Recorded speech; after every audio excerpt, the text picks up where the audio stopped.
সজনে ফুল দিয়ে আজ তৈরি করব দারুণ একটা রেসিপি, যেটা গরম ভাতে জমে যাবে। সেজন্য সবার প্রথমে সজনে ফুল পরিষ্কার করে বেছে নিয়েছি। তারপর গ্যাস অন করে কড়াই দিচ্ছি পরিমাণ মতো সরষের তেল। ফোড়নে দিলাম অল্প কালো জিরে আর কয়েকটা চেরা কাঁচা লঙ্কা।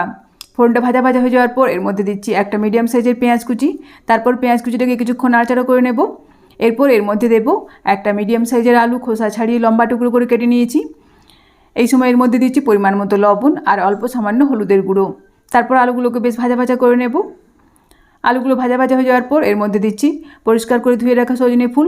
তারপর নাড়াচাড়া করে ভালোভাবে মিশিয়ে দিচ্ছি। এবার গ্যাসের আঁচ কমিয়ে ঢাকা দিয়ে রান্না করব, যাতে সমস্ত কিছু সেদ্ধ হয়ে যায়। কিছুক্ষণ পর ঢাকা খুলে আবারও নাড়াচাড়া করে ভাজা ভাজা করে নেব। এরপর এর মধ্যে দেব 1 চামচ পোস্তদানা। তারপর আবারও মিডিয়াম আঁচে কিছুক্ষণ নাড়াচাড়া করে ভাজা ভাজা করে নেব। এই দেখুন সজনে ফুল ভাজি আমার তৈরি হয়ে গেছে। এবার গ্যাসের আঁচ বন্ধ করে দিচ্ছি। তারপর একটা সার্ভিং বোলের মধ্যে ঢেলে নেব গরম ভাতের সঙ্গে পরিবেশন করার জন্য।